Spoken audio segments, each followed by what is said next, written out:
Hey everyone, welcome to another video. We are talking today about another type of graph. Now this is the idea of a sector or a divided bar graph. Sorry, I should say a sector and divided bar graphs, because we're looking at both in this video. Now it's important to note that for all of these videos, and particularly the types of graphs I'm showing you here, they are all suitable for different types of data. They represent information for these different types and categories we've talked about previously. And all I'm giving you here, and all the syllabus is giving you, is a toolkit for describing and showing visually these different types of data. So some are suited, for example, for numerical, others for categorical. Some, like the line graphs we looked at in the previous video, they were more suited for continuous data. Some might be more suited for discrete. Now, these particular ones here that we're looking at, I have these two types of graphs. Now, I have the sector graph here, and I have a divided bar graph here. Now look at, for a minute, just the type of information that is being conveyed here. We have internet. These are likely things that someone has chosen. For example, a survey that's been carried out. This could be, for example, how much time is spent on each thing. Now, think about the types of responses in here. Look at what we've got here. We've got internet, we've got homework, sport, TV. What type of data has been collected here?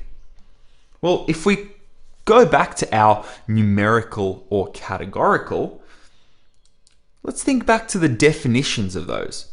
What do you think these answers of sport, TV, homework, internet would fall under? Well, these fall under the umbrella of categorical data.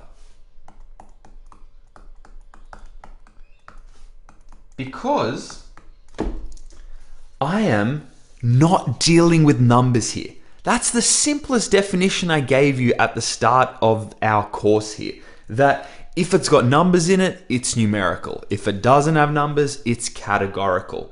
And these particular graphs are really useful for categorical data, where we have these different things being selected, and we want to show what portion of each has been selected. So if you consider this graph on the left-hand side, now it's important to note, these two graphs in the example here are conveying the same type of information, just in a different way. It's more for what's visually pleasing to you. I, for example, really like these sectors, these pie charts here on the left. Some people may like this type of divided bar graph. They're both giving us the same bit of information. Now, let's try to pull out some bits of information from these, just some little elementary things. If I were to ask you to comment on the internet usage in both of these graphs, what would you say? Well, you can write this down on your own, have a think about it, but I would say that the internet is being used least of all of these. Now, what tells me that? Well, the portion of the whole, so the portion of this internet, this little pizza slice here, is really small in comparison to the whole circle. In the same way, this tiny block here is small in comparison to this entire rectangle. So these types of graphs communicate portions to us. We are collecting data still, Here we're maybe finding the data of someone's internet, sport, homework, TV usage, how much time they allocate to each of these. And when we represent this data in these types of graphs, it can tell us about how much of one is being used in relation to the others. You can see here, for example, that sport is the highest. If I were to, let's do another color. Let's go purple. This sport one here, this is the biggest sector out of all of them, it looks like to me. So sport is being done the most. And we can see that here as well. So we're trying to communicate information about categorical data, about these responses in categories. So we're saying either internet, sport, homework, TV. These are categories. These are non-numerical answers to the data that I'm trying to find. So that is how we can define these types of sector and divided bar graphs. They tell us the same thing, and they are communicating to us portions of a whole. So that's a little wink, wink, nudge, nudge hint that we are likely going to be looking at in these types of questions: fractions, percentages, decimals. All of this stuff carries over. These things we've done in the past. So let's look at an example to finish up today. Let's actually look at drawing these types of graphs. Whoops. Drawing these graphs. Because we want to learn here how to both interpret as well as draw. In this first bit here, we were interpreting certain things. We were given the data and we showed it in these sector or divided bar graphs, and we were asked to make comments on this. So we commented on the fact that the internet, for example, had the least usage, that sport was the highest usage here. We're taking the information and making conclusions about it. We are putting on our statistics hats and commenting on data. That is all this course is about. Now let's actually draw some graphs here. So let's say on a particular day, I measured the number of hours I spent on doing different activities. So let's say I have made a table here in the same way as I did with my line graphs. And I wanted to monitor my usage of these different leisure activities. So I have TV, I have internet, I have sport, and I have study. Now, I'm measuring these things and I am splitting it up into categories. And I'm seeing how much of each of these categories, how much time it's taking up in my day. So let's say I spent 1 hour watching TV. I spent 2 hours surfing the internet. I spent 4 hours playing sport, and I spent 3 hours studying. Now, we said earlier that we are looking at portions of a whole. So these categories and time spent are portions of a whole. That's a key idea from this video. Now, when we consider a whole, I want to consider, well, the total time spent. So how many hours did I spend altogether doing these activities? Because I want to take this and I want to draw a a sector graph, and B, a divided bar graph. Now, how many hours did I spend? 1, 2, 4, 3 altogether. So if I add all of these up, I have my total time spent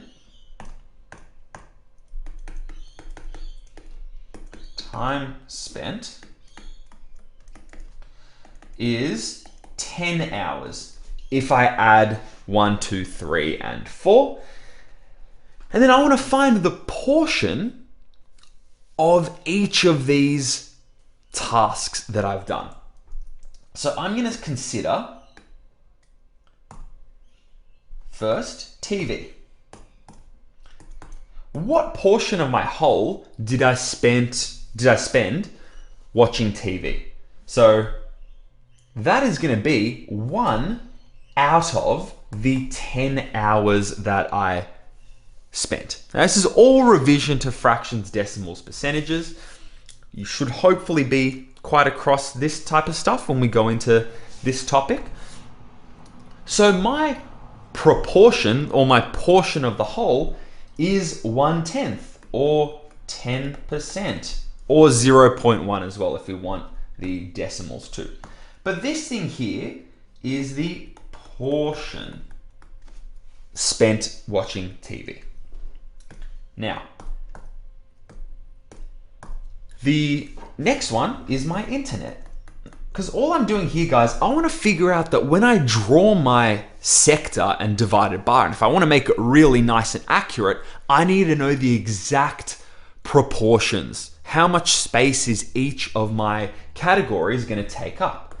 So my internet, I spent 2 hours out of a total of 10, or 20%. My sport took up 4 out of the 10 hours, or 40%. And my homework or study in total took up 3 hours out of the 10. So that is going to be 30%. And all of these things here are my portions.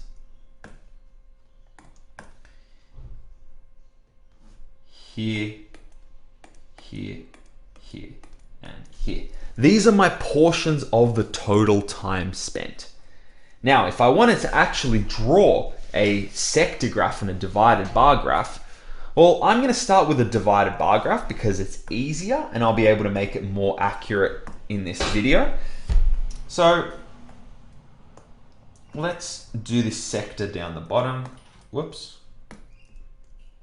And I'll do my divided bar over here. Now, I want to show as accurately as I can all of these bits of information. So I'm going to start here on the left, and I'm going to go 1, 2, 3, 4, 5, 6, 7, 8, 9, 10 bits along here. This represents my whole from 0.0 to 1.0. So this is my 100% or my one whole here. And I want to draw in here all of my time spent. So my TV made up 1/10 or 10% or 0.1. So it made up, let me shift this across so it's on the, okay, cool. So now it's on my, I can show my equal portions here.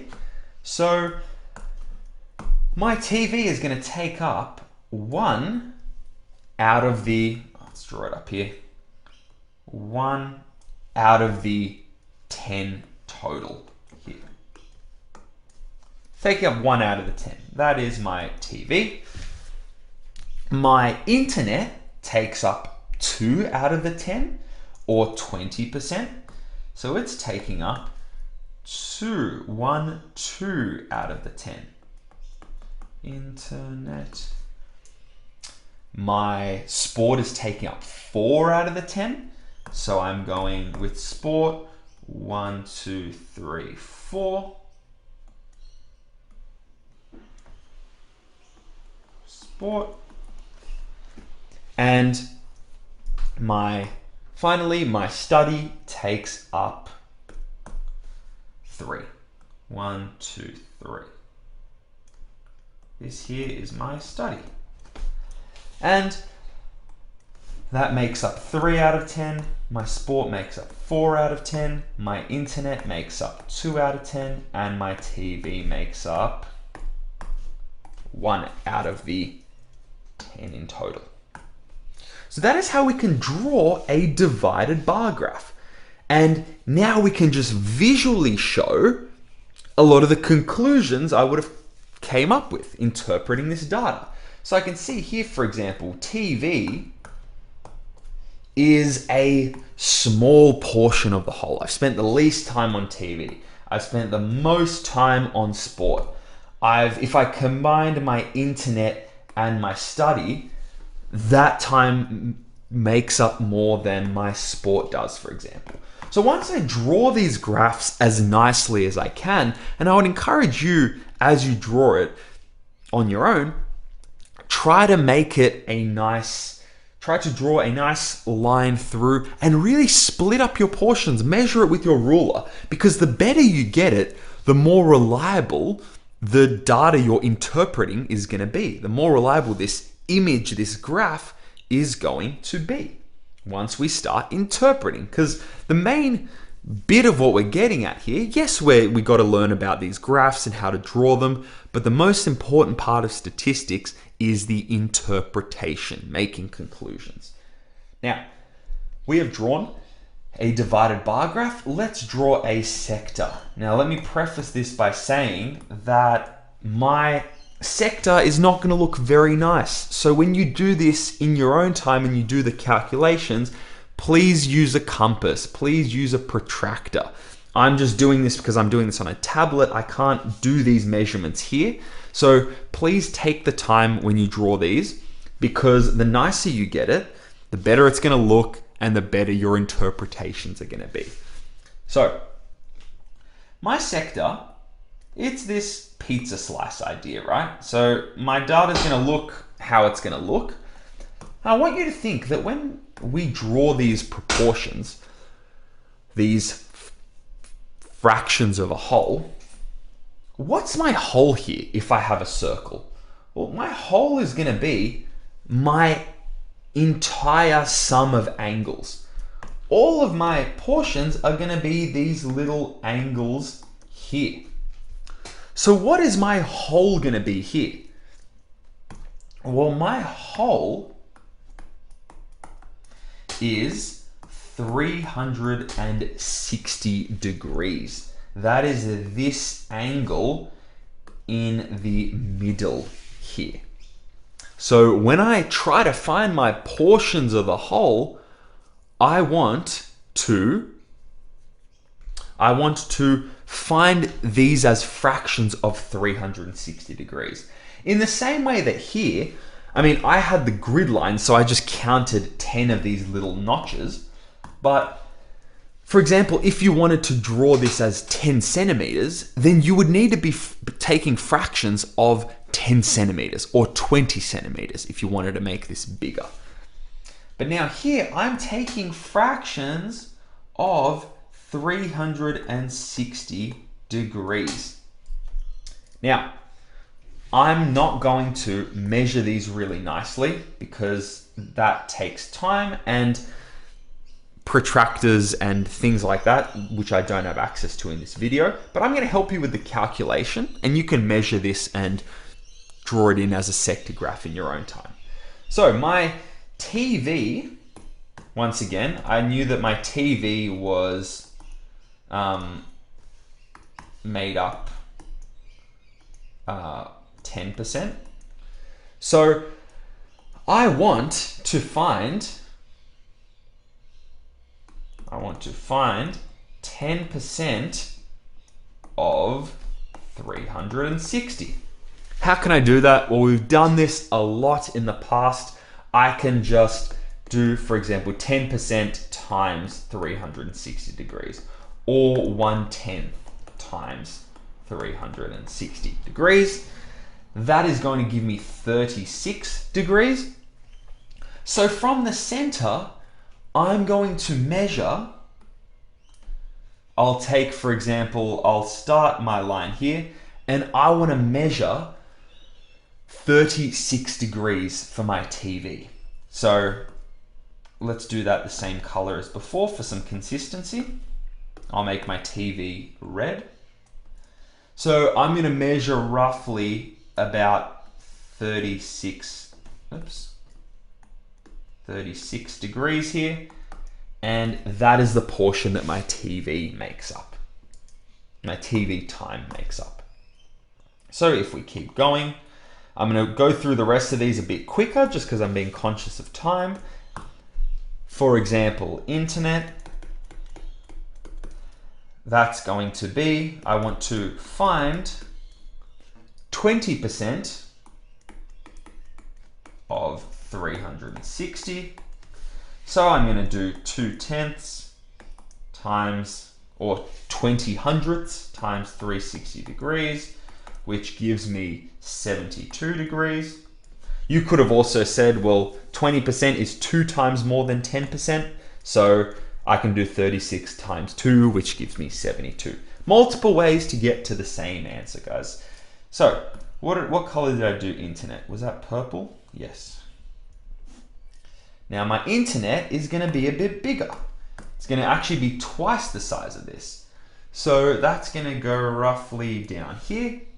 So I have my 72 degrees here and my internet. And so on and so forth. For my, what was next? Sport. I want to find 40% of 360, which equals 144 degrees. Please check this on your own as well. For my sport, that's going to be roughly here. It's going to be the biggest portion. It's going to be 144 degrees. That makes sense because it's an acute angle. Sorry, an obtuse angle. You guys can do the sense check too as you go through this. So my last portion is going to be my TV, internet, sport, study is going to be 30% of 360, which equals 108 degrees. So 108 degrees.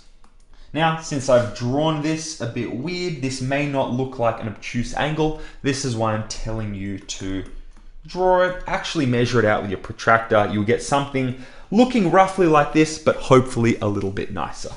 And we can also verify, because these are portions of a whole, we can also just check. We can add all of these things together. If we've done it right, my 108 degrees plus 36 degrees plus 72 degrees plus 144 degrees, that should equal 360. And that makes sense because that is my whole. Whatever I add up has to, whatever portions, fractions I add up, that will give me 100% or one whole. The value of the whole. We can do the same thing here. If my whole is, say, I don't know, 10 centimeters, if I were to actually measure this, adding 1, 2, 4, and 3 together is going to give me 10. I know I've done it right because my fractions, my portions add up to a whole. So that is how we can interpret as well as draw both divided bar graphs like I've done here, as well as sectors like I have done here. And in doing those, it is important to note that every single time we are collecting data. I'm collecting the time spent for each category here, and I'm drawing it. Once I draw it, I can interpret it like I did up here. But as I said before, these two types of graphs are used for, and most useful for dealing with categorical data. That's where these types of graphs are really going to shine. But thank you so much for joining me, guys, and I'll see you in the next video.